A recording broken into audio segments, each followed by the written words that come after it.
आज कहीं न कहीं ऐसा लगता है अध्यक्ष महोदय कि बाबा भीमराव अम्बेडकर जी का जो सपना था कि सभी जात धर्म के लोग एक समान प्लेटफॉर्म पे आए, एक बराबरी और एक साथ चले। मुझे लगता है कि जिस तरीके से बाबा भीमराव अम्बेडकर जी को भी अपना समाज छोड़कर बौद्ध धर्म अपनाना पड़ा, ऐसे ही आदिवासी दलितों के साथ भी आने वाला करने की तैयारी। इसलिए कि मैं एक आदिवासी वर्ग से आता हूँ, नियम, कायदे, कानून की जानकारी का थोड़ा अभाव रहता है। 2011 को न्यायमूर्ति मार्कंडे काटजू और न्यायमूर्ति ज्ञान सुधा मिश्र की बेंच ने इस मामले का फैसला। अब 5 जनवरी 2011 को फैसला आया जिसके न्यायमूर्ति मार्कंडे काटजू थे। यहाँ से सारी चीजें बदल गई। जो समुदाय भारत का मूल निवासी है, यहाँ का आदिवासी है, जो समाज इस यहाँ के संसाधनों का हकदार है, उस पर उसकी जाति को लेकर, उसकी जनजाति को लेकर इतना भीषण अत्याचार होता है। कोई माई का लाल, इतने हिंदुत्ववादी संगठन जो आज उनको हिंदू बनाने के लिए वो घूम रहे हैं, एक भी माई के लाल खड़े होके इनका विरोध नहीं करते।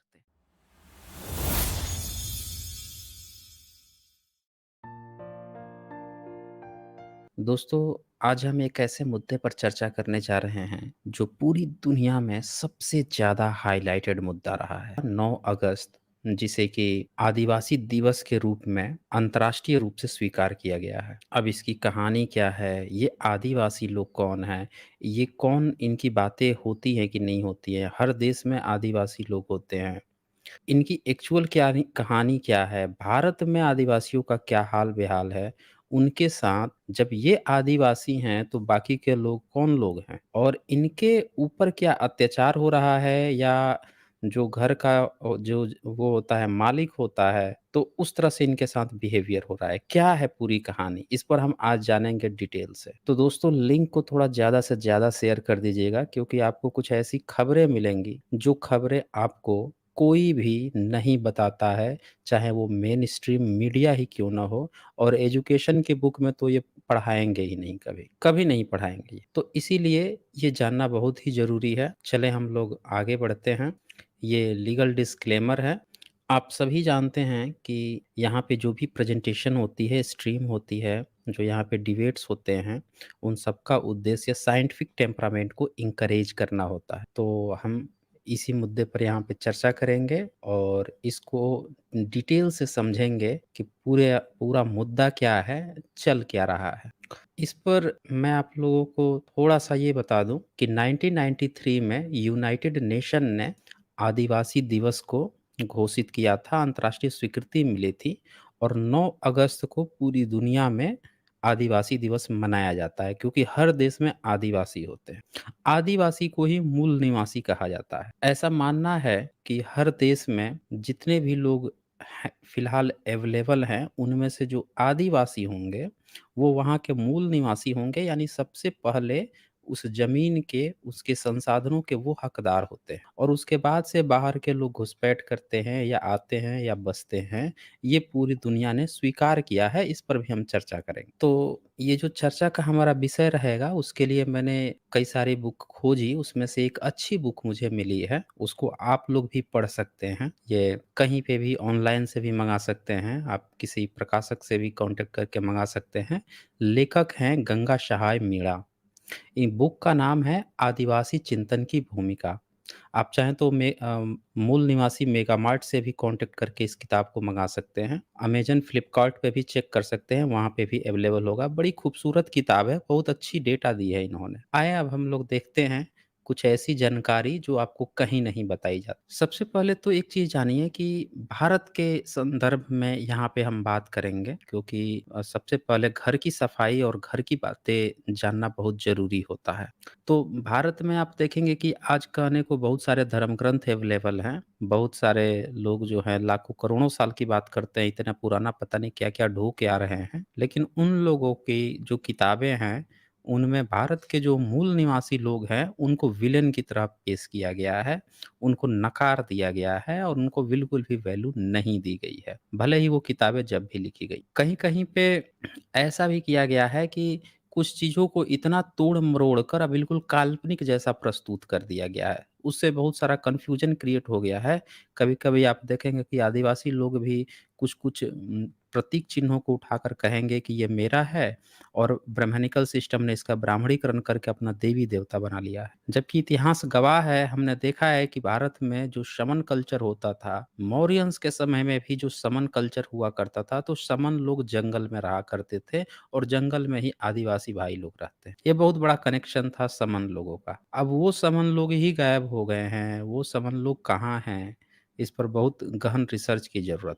फिर महायान का दौर आया, महायान ने चित्र और जो मूर्तियाँ थी वो बनानी शुरू कर दी। तो पूरी मूर्ति कला और जो चित्र बनाने की पद्धतियाँ हैं, वो महायान से बहुत तेज़ी से आगे बढ़ी। तो आज की डेट में जो लोग मूर्ति और चित्र की बात कर रहे हैं, वो सारे के सारे महायान के बाद की बातें हैं, उससे पहले की ये बातें नहीं। तो यहाँ पे कई सारे विशेषज्ञ लोग हुए हैं, उनमें से एक विशेषज्ञ हैं रंजीत साहू। वो क्या लिखते हैं, उनकी बात को ज़रा ध्यान से समझिएगा। वो लिखते हैं, आदिवासियों का इतिहास और उनका नृत्य शास्त्र अधिकांशतः उन लेखकों द्वारा लिखा गया जो औपनिवेशिक शासकों की सेवा में नियुक्त थे। यानी कि ये कह रहे हैं कि आदिवासियों का इतिहास अभी तक सही से लिखा ही नहीं गया है। जिन लोगों ने भी लिखा, वो लोग जो हैं औपनिवेशिक शासकों के अधीन थे और वो जो लिखना चाहते थे, जो उनका शासन प्रशासन अलाउ करता था, जो वो दिखाना चाहते थे दुनिया को, वही उन्होंने दिखाया। कभी भी आदिवासियों का उनका पक्ष कभी आज तक सामने आ ही नहीं पाया। ये यहाँ पे बताना चाह रहे हैं। वो लिखते हैं, उन लेखकों द्वारा लिखा गया जो औपनिवेशिक शासकों की सेवा में नियुक्त थे, उन्होंने जनजातियों द्वारा किए गए कार्यों के विनाशक पहलुओं पर जोर दिया तथा व्यापार, खोज और राजनीतिक व सांस्कृतिक संस्थाओं में उनके योगदान की उपेक्षा करते हुए एक जैसी तस्वीर खींची जो अधूरी और विकृत थी। देख पा रहे होंगे आप कि बिल्कुल जो खाका खींचा भी गया है, वो अधूरा है और विकृत तरह से खींचा गया भारत के आदिवासी समाज का।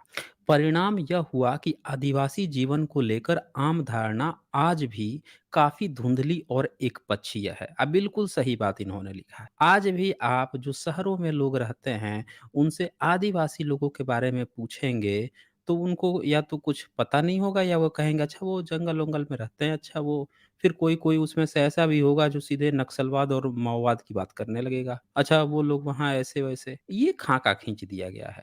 भारत के उन लोगों के प्रति जो यहाँ के मूल निवासी लोग हैं, जो सबसे पहले यहाँ के संसाधनों के हकदार हैं। तो आगे और ये देखें, ये लिखते हैं, एक और आदर्श तो दूसरे सिरे पर भ्रष्ट। विद्वानों ने उन्हें अपने-अपने खाके में फिट करने की कोशिश की है और इसी कोशिश में अपनी सुविधानुसार उनके जीवन और संस्कृति की व्याख्याएँ की हैं। मतलब पूरी तरह से जो वो दिखाना चाहते थे लेखक, वही उन्होंने दिखाया।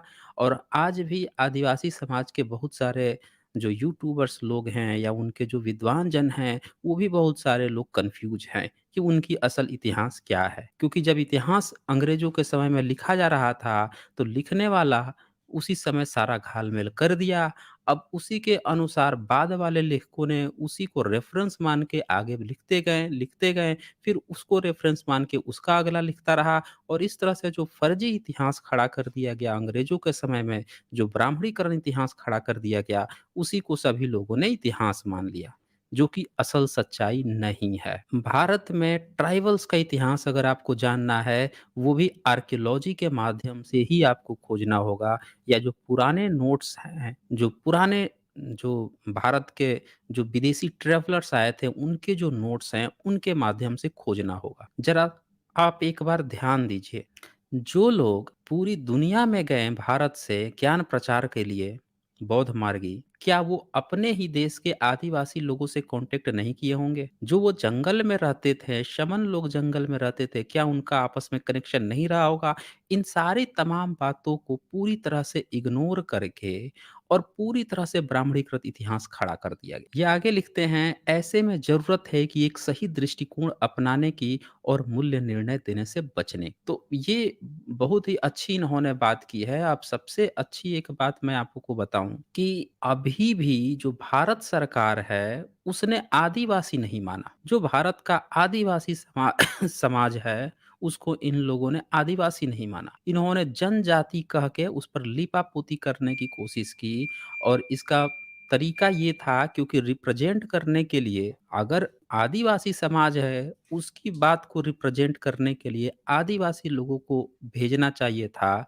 तो जब 1993 में जहाँ आदिवासी दिवस की घोषणा की गई थी जेनेवा में, यूनाइटेड नेशन ने, वहाँ पे जो भारत से शिष्टमंडल गया था, वो बड़े धुरंधर लोग भेजे गए। वो जाके बंदे वहाँ पे सीधे इनकार कर दिया, नहीं भई हमारे यहाँ कोई आदिवासी नहीं होता, हमारे यहाँ तो जनजातियाँ रहती हैं। और इन्होंने देखें ये यहाँ पे लिखते भी हैं, मेंशन भी करते हैं, भारतीय सरकार भी इस मामले में पीछे नहीं रही। जेनेवा में 1993 में देशज मतलब इंडिजिनियस यानी कि जो आदिवासी लोग हैं, लोगों के कार्यदल की बैठक में भारतीय शिष्टमंडल ने भारत में देशज लोगों के अस्तित्व को ही नकार दिया। लीजिए भाई साहब, सीधे-सीधे इनकार कर दिया कि नहीं भई हमारे यहाँ तो कोई देशज ही नहीं है, इंडिजिनियस ही नहीं है, हमारे यहाँ कोई आदिवासी ही नहीं है। इसी क्रम में आदिवासियों पर नस्लवादी टिप्पणी करने वाली फ़िल्म एमएसजी 2 देख लीजिए, एक मूवी भी आई थी जिसमें एमएसजी 2 थी, जिस पर कि आदिवासी जो समूह है उस पर नस्लवादी टिप्पणी की गई थी। उस पर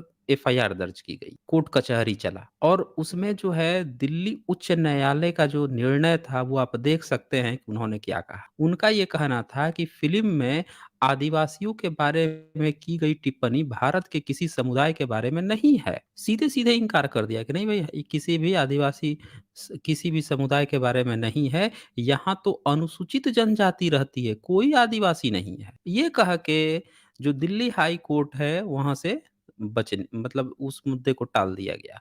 और ये देख सकते हैं यहाँ पे लेखक ने लिखा भी है, दिल्ली उच्च न्यायालय का केस नंबर ये आईपीए 7882015, ये फैसले का उन्होंने नंबर भी दे रखा है। तो यहाँ से आप देख सकते हैं कि भारत में जो आदिवासी लोग हैं, उनको आदिवासी तक भी नहीं कहा गया, पहले जनजाति कह के टाला जाता रहा और अब जो है उनको हिंदू कहने का प्रयास किया जा रहा है। भारत में जो एससी, एसटी, ओबीसी वर्ग है, ये तो हिंदू है ही नहीं, इनको ज़बरदस्ती हिंदू बनाने का पूरा शुरू से ही प्रयास चल रहा है।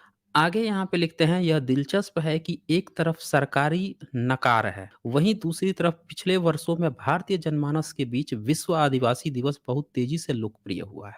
इसमें नेताओं की भागीदारी भी बढ़ी है। अब हुआ क्या कि रोक तो पाएंगे नहीं। ग्लोबलाइजेशन के दौर में आप कितना भी रोक ले, रोक थोड़े ही पाएंगे। लोग जो हैं समझ गए कि भैया 9 अगस्त जो है आदिवासी दिवस है, हमको मनाना चाहिए। अब आप जो है जाकर सर्वे कर लीजिए कि पूरे भारत में क्या आदिवासी भाई लोगों को पता है कि आज उनका दिन है, यूनाइटेड नेशन ने ये डे घोषित किया है, क्या उनको ये बात पता है? तो यहाँ पे ये लिखते हैं कि आदिवासी अस्तित्व को नकार कर दूसरी तरफ आदिवासी अस्मिता में व्यापक होता आंदोलन, आदिवासियों के प्रति उपेक्षा और अपरिचय का प्रमुख वजह सत्ता प्रतिष्ठानों में ऊंची जातियों के हिंदुओं का वर्चस्व रहा है। तो आप समझ गए इस बात को?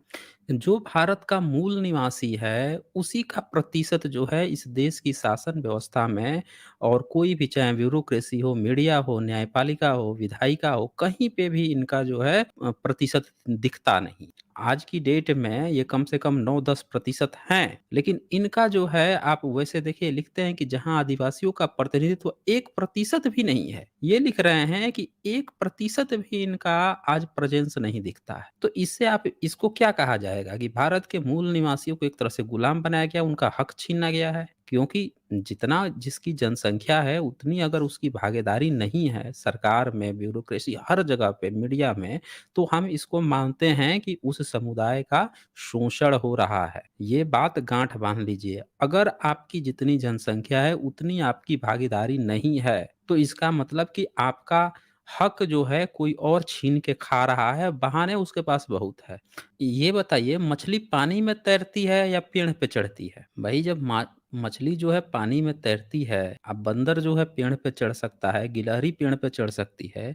दुनिया में हर तरह के अलग-अलग तरह के लोग हैं, तो उनकी अलग-अलग पहचान है। सबको एक ही खूंटे में बाँध के या कहोगे कि मेरिट मेरिट का रोना रोना शुरू कर दोगे। ये पढ़ दो और रट्टू तोता की तरह उगल दो। जो हज़ार साल से रट-रट के रट्टा मार-मार के आया है, उसमें जिनको 1947 के बाद अधिकार दिया गया है पढ़ने का, उनमें अंतर नहीं है। एक ही खूंटे में बाँध के मेरिट का रोना। ये शोषण का तरीका है कि यहाँ के मूल निवासियों का हक छीनने का। समझ रहे हैं? तो इस तरह से ये जो है छीना गया है। संयुक्त राष्ट्र की देशज की अवधारणा को भारत सरकार द्वारा नकारने के पीछे एक अन्य वजह संयुक्त राष्ट्र द्वारा देशज लोगों के आत्मनिर्णय के अधिकार की वकालत करना है। सरकारों ने आत्मनिर्णय को अलगाववादी और विदेशी ताकतों का षड्यंत्र कहकर खारिज करने की कोशिश की है। ऐसे में आदिवासी की अवधारणा और इंडिजिनियस या देशज या अन्य समानार्थी पदों के साथ उसके संबंध को समझना बहुत जरूरी है। भारत सरकार किनकी सत्ता रही है? कौन लोग जो है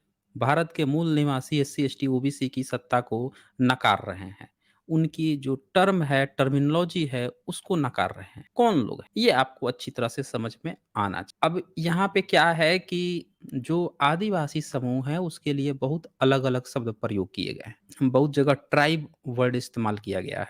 एबार्जिनल शब्द भी इस्तेमाल किया गया है, प्रिमिटिव भी, नेटिव भी, बैंड, नैव, सैवेज, सैवेज मतलब जंगली होता है, इस तरह के भी शब्द ये लोग प्रयोग करते हैं। हिंदी में तो पूछिए ही मत। हिंदी में आदिवासी को इन लोगों ने वनवासी तक कह दिया कि वन में रहने वाला वासी। आदिवासी मतलब होता है जो शुरू से रहा हो, लेकिन वनवासी मतलब वन में रहने वाला। अब वहां से वो आदि शब्द हटा दिया गया। इसलिए हटा दिया गया कि उससे ये पता चल रहा है कि शुरू से ये बंदा यहाँ पे होगा। तो ये चालाकी है। ये देखिए इन्होंने हिंदी में क्या-क्या नाम दिए हैं जो बिल्कुल ही रेसिज़्म टाइप के हैं। वनवासी, जंगली, बर्बर, गिरिजन, लंगोटिया, इस तरह के भी शब्द इन लोगों ने दिए हैं। लेकिन मेरा ये मानना है कि जो ट्राइबल्स लोग हैं, उनको आदिवासी कहिए या ट्राइबल कहिए, ठीक है ना? ये नाम जो है नेटिव कह सकते हैं, प्रिमिटिव भी शब्द इस्तेमाल किया गया है। एबार्जिनल भी शब्द इस्तेमाल किया गया है। ये सारे नाम जो हैं ये ठीक हैं। अब चूँकि आदिवासी समाज की कोई बात करता नहीं है, जब इनका प्रतिशत ही मुख्य धारा में नहीं है, तो इनकी कोई बात करता नहीं है। अत्याचार इन पर खूब किए गए हैं, बहुत भयंकर अत्याचार। मतलब आप समझ जाइए कि जो एटी एससी एसटी एक्ट जो बनाया गया है, वो एससी एसटी एक्ट अगर ना हो, तो ये लोग तो एससी एसटी को, ओबीसी को पूरी तरह से बर्बाद करके खत्म कर देते हैं। इतने धूर्त ये लोग हैं। मैं आप लोगों को कुछ उदाहरण दिखाऊँगा, इतना इन पर अत्याचार हुआ है, इतना अत्याचार हुआ है, आज भी इतना अत्याचार हो रहा है और भारत सरकार कह रही है कि ये लोग आदिवासी नहीं। ऐसा गंगा साहब मीना जी ने भी इस बात को लिखा है। अब देखिए मैं आपको एक उदाहरण दिखाता हूँ, कुछ और उदाहरण दिखाता हूँ यहाँ। यहाँ पे 5 जनवरी 2011 को उच्च न्यायालय ने एक बहुत महत्वपूर्ण फैसला सुनाया। कुछ अखबारों में इसकी चर्चा इस रूप में हुई, एकलव्य से अंगूठा मांगना शर्मनाक। मानो मामला एकलव्य और द्रोण या गुरु शिष्य या आस्था से जुड़े किसी प्रश्न का हो। मूलतः यह मामला था कैलाश व बनाम state of Maharashtra through taluka police station. तो देखिए मीडिया भी इनकी बड़ी गजब की है, तुरंत ही मामला जो है घुमा देती है, रामायण महाभारत करना शुरू कर देती है, उसमें भी ब्राह्मणवाद घुसाना शुरू कर देती है। ये मामला था अत्याचार का, इतना भयंकर ये अत्याचारी लोग हैं, इनमें रहम रहम रहम किस बात की? कोई गुनाह किया क्या है कि उस पर रहम किया जा रहा है? ये इतने बेशर्म और धूर्त लोग हैं, इनको अत्याचार करते हुए शर्म तक नहीं आती। ये घटना हुई थी 13 मई 1994। एक भील महिला थी, उनका नाम नंदाबाई। और उनका जो है उनके पिता थे, उनका भाई विकलांग था, बहन जो हैं वो मनोरोगी थी, मानसिक रूप से दिक्कत था। लेकिन वो जो नंदाबाई थीं, वो ठीक थीं और उनका जो है प्यार था, उनका एक लव था, एक विक्रम नाम का एक सो कॉल्ड अपर कास्ट व्यक्ति था विक्रम, उससे उनका संबंध। अब उसने उनको प्रेग्नेंट कर दिया, एक बच्ची पैदा हो गई, फिर एक दूसरी भी बार प्रेग्नेंट हो चुकी थी, दूसरा बच्चा उनके पेट में था। अब ये बात जैसे ही पता चली, उनके सो कॉल्ड जो अपर कास्ट वाले थे, जिनको ये लोग सो कॉल्ड सवर्ण कहते हैं, तो उसमें से एक बंदा था कैलाश, दूसरा बालू और तीसरा सुभद्रा। इन लोगों ने लात घूंसे से जमकर पीटा, उनके कपड़े फाड़ दिए, निवस्त्र करके उसे सड़क पर दौड़ा-दौड़ा कर पीटा गया। देख लीजिए ये घटना है ये पूरा घटना यहाँ पे इन्होंने दिखाया है, लेखक ने दर्ज किया है, ये चीज़ किया गया। अब बताइए किसी महिला ने लव ही कर लिया किसी व्यक्ति से, तो आप उसको निवस्त्र करके कपड़े फाड़ दोगे सरेआम। और एक महिला प्रेग्नेंट है उसके बावजूद उसको लात घूंसों से जमकर पीटा गया। इतने बेहयात ये बेहया लोग हैं ये, समझ जाइए। कपड़े फाड़ दिए सरेआम उस महिला के, वो प्रेग्नेंट थी, उसको निर्वस्त्र किया, सड़क पे दौड़ा दौड़ा के पीटा। इस पर एफआईआर और जांच की गई और जो न्यायालय सत्र था अहमदनगर ने वो 5 फरवरी 1998 को भारतीय दंड संहिता की धारा 452, 354, 323, 5062 के साथ 34 के तहत सभी अभियुक्तों को 100-100 रुपये का जुर्माना और मामूली सजा सुनाई। अब बताइए इतना बेरहमी से कोई अत्याचार किया और अदालत जो है मामूली सजा सुना रहा है और 100-100 रुपये का जुर्माना कर रहा है। मतलब हमारी जो न्यायालय में जो बैठे हुए लोग हैं, उनमें भी इतनी वो नहीं है कि भैया जिस एक महिला को आप अगर किसी से लव करती है सो कॉल्ड अपर कास्ट से या उसने उसको प्रेग्नेंट कर दिया जैसे भी, उस महिला पर इन लोगों ने अत्याचार किया, नंगा करके घुमा-घुमा के मारा और आप क्या सज़ा दे रहे हैं? 100-100 रुपए का जुर्माना, मामूली सज़ा। ये भारत की न्याय व्यवस्था है दोस्तों, इसीलिए मैं कहता हूँ कि भारत के एससी, एसटी, ओबीसी वर्ग को पढ़ लिख के आपको घुसना होगा न्यायालय में। जब आपका फैसला कोई और करता है तो आपको कभी भी जो न्याय जो होता है ना वो नहीं मिलेगा। और देखिए इसके बाद से अब यहाँ पे देखें अनुसूचित जाति और जनजाति अत्याचार नियम अधिनियम 1989 के तहत भी मामूली जुर्माना और मामूली सजा दी गई। आरोपियों ने इसके खिलाफ बंबई उच्च न्यायालय की औरंगाबाद खंडपीठ में अपील की।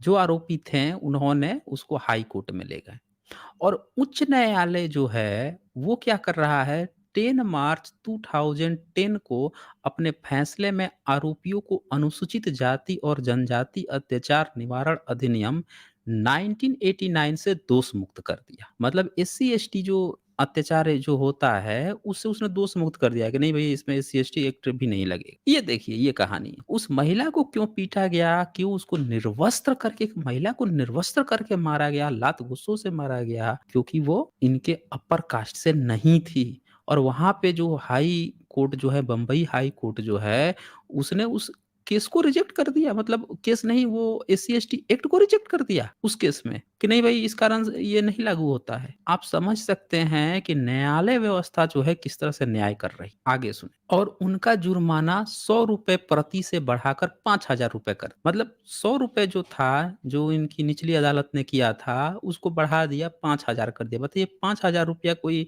महिला के जो कपड़ा फाड़ दो, सरेआम उसको मारो, निर्वस्त्र करके घुमाओ रोड पे, इसकी कीमत 5,000 रुपए है। इसकी कीमत न्यायालय ने 5,000 रुपए लगाई। आप समझ सकते हैं क्या चल रहा है।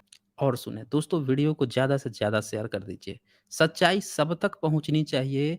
जब तक आप जानेंगे नहीं कि चल क्या रहा है, हो क्या रहा है, तो आप तो मस्त हैं, सब लोग व्यस्त हैं टीवी में, दुनिया में, दिख थोड़े रहा है कहाँ पे क्या चल रहा है। वो जानना पड़ेगा ना कहाँ पे क्या चल रहा है। अब ये फैसला इसके खिलाफ आरोपियों ने उच्चतम न्यायालय में अपील की। 5 जनवरी 2011 को न्यायमूर्ति मार्कंडे काटजू और न्यायमूर्ति ज्ञान सुधा मिश्र की बेंच ने इस मामले का फैसला। अब 5 जनवरी 2011 को फैसला आया जिसके न्यायमूर्ति मार्कंडे काटजू थे। यहाँ से सारी चीजें बदल गई। अब देखे क्या हुआ इसको जरा समझिएगा। ये मैं इसलिए यहाँ पे हाईलाइटेड कर रहा हूँ, इसलिए दिखाना चाह रहा हूँ क्योंकि जिन जो समुदाय भारत का मूल निवासी है, यहाँ का आदिवासी है, जो समाज इस यहाँ के संसाधनों का हकदार है, उस पर उसकी जाति को लेकर, उसकी जनजाति को लेकर इतना भीषण अत्याचार होता है।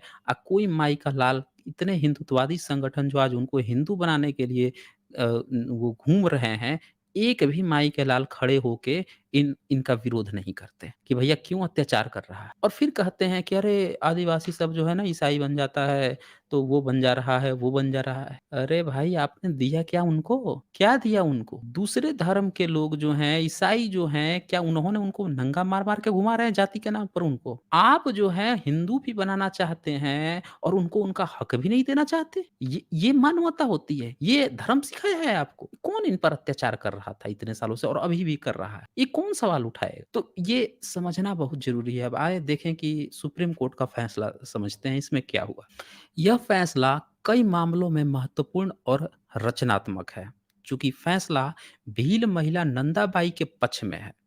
अब जब सुप्रीम कोर्ट में गया तो जो मार्कंडे काटजू थे उन्होंने फैसला जो महिला थी नंदाबाई उनके पक्ष में दिया। हुआ क्या इसमें कि इसमें आदिवासियों के साथ इतिहास में हुए अन्यायों का ज़िक्र किया गया है। फैसले में बार-बार इस बात को दोहराया गया है कि यह दुर्भाग्यपूर्ण है कि आज आदिवासी जो कि संभवतः भारत के मूल निवासियों, ये देखिए संभवतः भारत के मूल निवासियों के वंशज हैं, अब देश की कुल आबादी का लगभग 8% ही बचे हैं।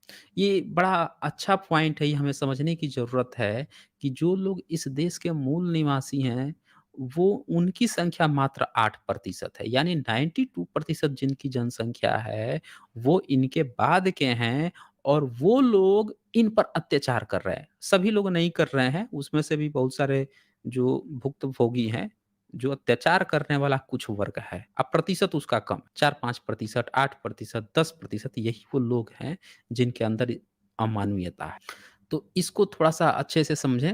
अब क्या हो अब यहाँ पे क्या होता है कि वे एक तरफ गरीबी, निरक्षरता और बेरोज़गारी, बीमारियों और भूमिहीनता से ग्रस्त हैं, वहीं दूसरी तरफ भारत की बहुसंख्यक जनसंख्या जो कि विभिन्न अप्रवासी जातियों की वंशज है, उनके साथ भेदभावपूर्ण व्यवहार करती है। उच्चतम न्यायालय ने इस मामले को बारीकी से समझा और अपने फैसले में उत्पीड़न की उस पूरी प्रक्रिया का पर्दाफाश किया। चूंकि आरोपी सवर्ण और ताकतवर थे, इसीलिए धीरे-धीरे पीड़िता के पक्ष के गवाह मुकरते चले गए। देख लीजिए, ये चूंकि जो आरोपी जो थे ना, वो बड़े, आप पता है कि जो अत्याचार कर रहा है वो तो ताकतवर होगा ही। तो जितने भी जो गवाह लोग थे जिन्होंने देखा था कि हाँ, इसको नंगा करके पीटा गया था, मारा गया था, निर्वस्त्र घुमाया गया था, वो सब बेचारे जो हैं अपने-अपने बयान से मुकरने लगे। इस बात का भी वहाँ ज़िक्र आया। इसीलिए धीरे-धीरे पीड़िता के पक्ष के गवाह मुकरते चले गए। एक आरोपी ने अपने बयान में नंदाबाई के घटना के दौरान फाड़े गए अंतःवस्त्रों के बारे में कहा कि गरीबी के कारण भील ऐसे ही फटे पुराने कपड़े पहनते हैं। देख लीजिए, ये इतने धूर्त लोग हैं, इतने बेशर्म लोग हैं, ऐसी भी बातें जाके कहा है। ये गवाह थे। उस बंदे ने ये कह दिया कि वो जो फटा हुआ जो कपड़ा था, ये था, वो भील लोग ऐसे ही कपड़े पहनते हैं। बताइए, ऐसे-ऐसे धूर्त थे। तो ये आप देख सकते हैं इन लोगों की धूर्तता की हद क्या है। गरीबी के कारण भील ऐसे ही पुराने कपड़े पहनते हैं। न्यायालय ने इसे गंभीरता से लिया और कहा कि यह बयान आरोपियों की गिरी हुई सोच का परिचायक है। वे आदिवासियों को मनुष्यता का दर्जा ही नहीं देते। उच्चतम न्यायालय ने इस बात पर आश्चर्य व्यक्त किया कि कैसे बंबई उच्च न्यायालय ने केवल इस आधार पर आरोपियों को अनुसूचित जाति और जनजाति अत्याचार निवारण अधिनियम 1989 से मुक्त कर दिया, क्योंकि जांच में शामिल पुलिस अधिकारियों ने पीड़िता का जाति प्रमाण पत्र प्रस्तुत नहीं किया। देखिए, हाई कोर्ट जो है इसीलिए उस एससी एसटी कानून को उन पर से हटा दिया था, क्योंकि पुलिस जो है उस महिला का एससी एसटी जो प्रमाण पत्र थी, जाति प्रमाण पत्र, वो नहीं। अब बताइए, ये कितना गंभीर मसला है कि एक महिला पर इतना अत्याचार हुआ है।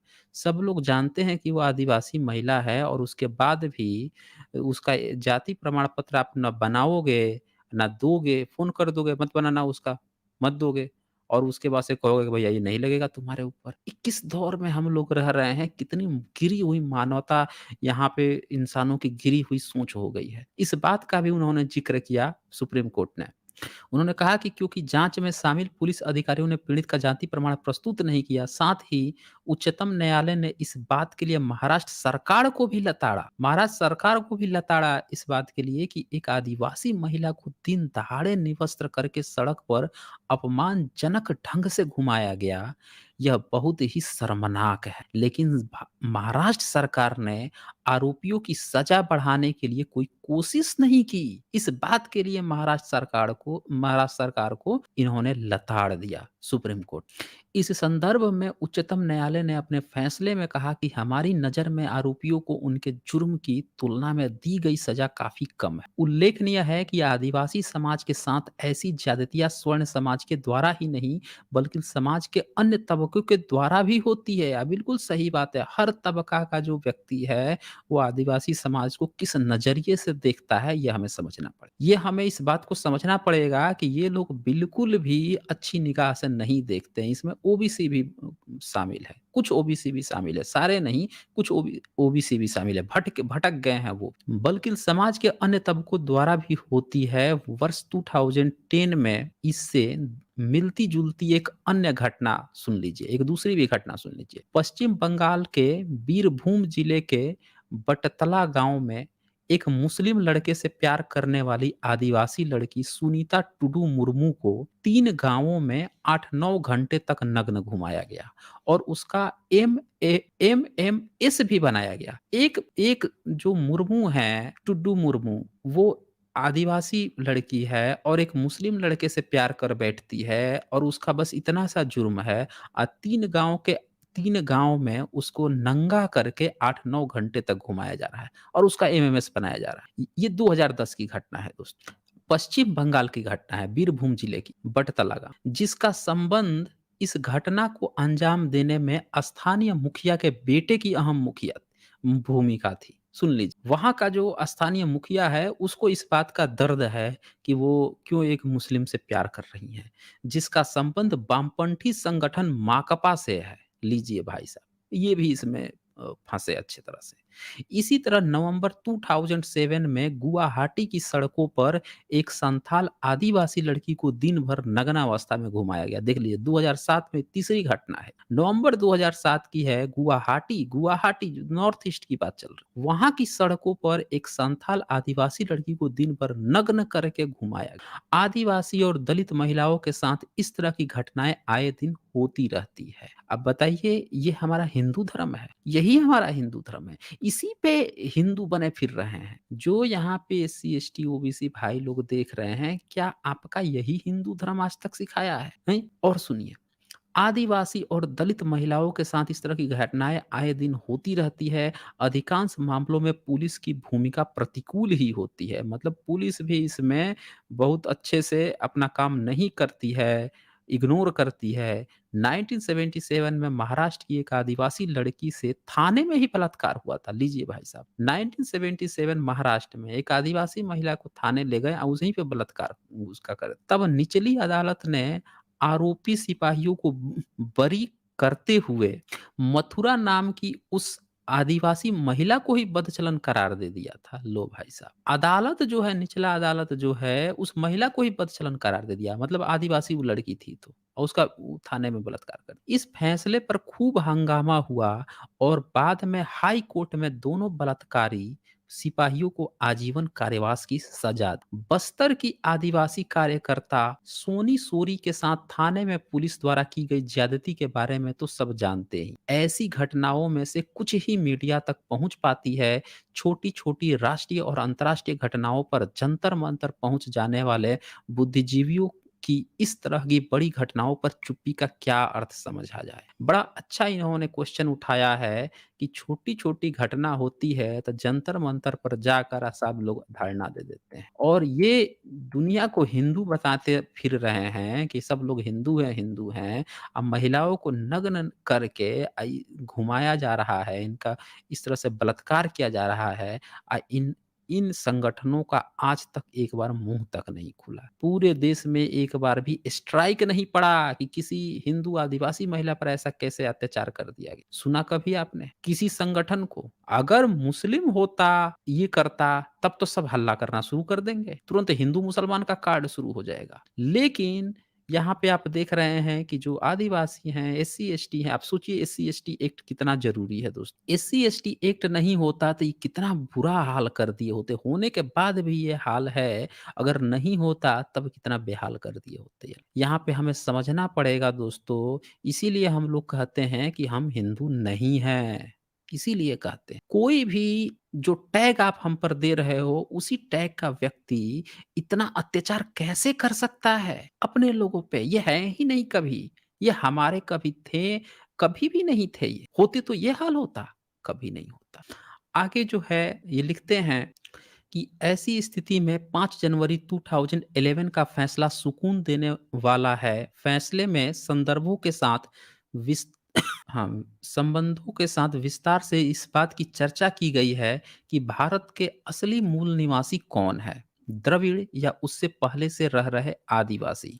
सारी बहसों को सामने रखते हुए the Cambridge history of India volume के माध्यम से यही साबित किया गया है कि द्रविड़ों के आने से पहले भी यहाँ पर आदिवासी रहते थे और वर्तमान भील, मुंडा आदि उनके ही वंशज हैं। तो यहाँ से आप समझ सकते हैं कि सुप्रीम जो फैसला हुआ है कोर्ट का, उसने भी इस बात को माना है कि आदिवासी लोग द्रविड़ों से भी पहले के लोग हैं और वो लोग ही यहाँ के मूल बसिंदे लोग हैं। आगे ये यहाँ पे लिखते हैं कि द्रविड़ों के बाहर आने का प्रमाण वगैरह ये जो भी है, मैं कुल मिला के फैसले में ये बात आ जाती है कि आदिवासी लोग उनसे भी पहले के हैं। फिर आगे यहाँ पे और चीज ये दिखाया गया है कि भारत आदिवासी लेखों में भीलों की गौरवशाली इतिहास बताया गया है। ये world directory of minorities and indigenous प्यूपिल नाम से एक किताब है, भारत आदिवासी। उसमें जो है ये दिखाया गया है कि भील इतने शौर्य के धनी थे, इनको 17वीं सदी में निर्दयता से कुचला गया। उनको अपराधी के रूप में पकड़कर तुरंत मार दिया जाता। इनका सफाया करने की भरपूर कोशिश की गई। कुछ भील जहां तहां जंगलों और कंदराओं में छिप गए। उन इसके बाद फैसले में इस पर विचार किया गया है कि कैसे विभिन्न प्रजातियों के लोग भारत आते चले गए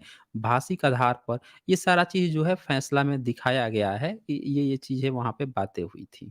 इसके बाद प्रस्तुत फैसले में उपेक्षित वंचित आदिवासी समाज के उत्थान के लिए संविधान में दिए गए प्रावधानों का जिक्र किया गया है। ये सारी भी बातें आई हैं और फिर आगे ये लिखते हैं कि आदिवासी यहाँ के मूल निवासियों के वंशज हैं, इसीलिए उन्हें पर्याप्त सम्मान दिया जाना चाहिए। इसी क्रम में इतिहास में आदिवासियों के साथ हुए अन्यायों का जिक्र करते हुए लिखा गया है कि इसका सर्वाधिक ख्यात उदाहरण महाभारत के आदि पर्व में उल्लिखित एकलव्य प्रसंग है। एकलव्य धनुर्विद्या सीखना चाहता था लेकिन द्रोणाचार्य ने उसे सिखाने से मना कर दिया। दरअसल उस फैसले में उन्होंने इस बात का भी जिक्र कर दिया, एकलव्य वाला भी। इसीलिए सब लोग जो है न्यूज़पेपर में जो एक्चुअल प्रसंग था उसको छोड़कर द्रोणाचार्य एकलव्य की बात करने लगे थे। उसमें उन्होंने ये बात इसका जिक्र किया क्योंकि अब फैसला जब उन्होंने दिया नंदाबाई के पक्ष में तो पूरी बात उन्होंने रखी। तो उन्होंने इसमें ये लिखा कि एकलव्य धनुर्विद्या सीखना चाहता था लेकिन द्रोणाचार्य ने उसे सिखाने से मना कर दिया। क्योंकि वह निचली जाति में पैदा हुआ था, तब एकलव्य ने द्रोणाचार्य की मूर्ति बनाई और धनुर्विद्या का अभ्यास शुरू किया। अब देखिए मूर्ति कला जब आई होगी तभी इसी ने बनाया होगा, यानी कि ये किताब बहुत बाद में लिखी गई है, सबको पता ही है। इसीलिए द्रोणाचार्य ने गुरु दक्षिणा में उसके दाएं हाथ का अंगूठा मांग लिया। दाएं हाथ का अंगूठा मांग लिया। एकलव्य ने अपने सरल स्वभाव के कारण वह दे दिया। फैसले में आगे बिंदु क्रमांक 38 के तहत लिखा गया है कि द्रोणाचार्य की ओर से यह शर्मनाक कार्य था।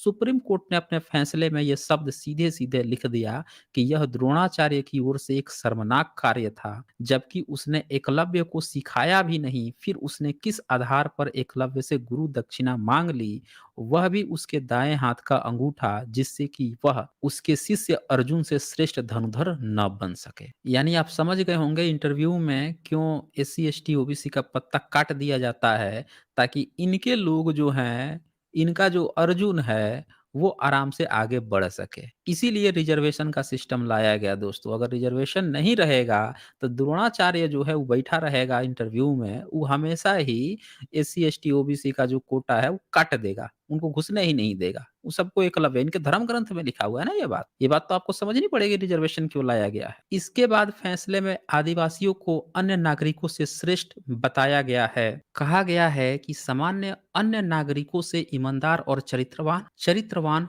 होते हैं। यही वह समय है कि हम इतिहास में अब उनके साथ हुए अन्याय को दुरुस्त कर सकें और आखिर में इसके तरीके के रूप में प्रस्तुत घटना की निंदा और आरोपियों की अपील को खारिज करते हुए उन्हें कठोर दंड की वकालत की गई है। इस फैसले में नंदाबाई को 16.5 साल बाद न्याय मिल पाया है।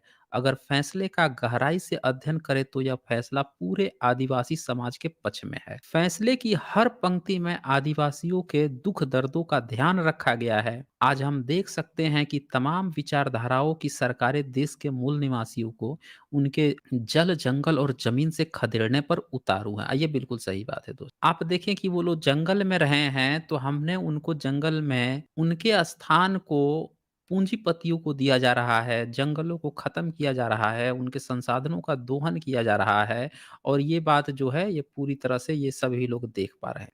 किस तरह से बहुराष्ट्रीय कंपनियां वहां घुसती जा रही है। आम आदिवासी नक्सली और सरकार हिंसा के बीच पीस रहा है।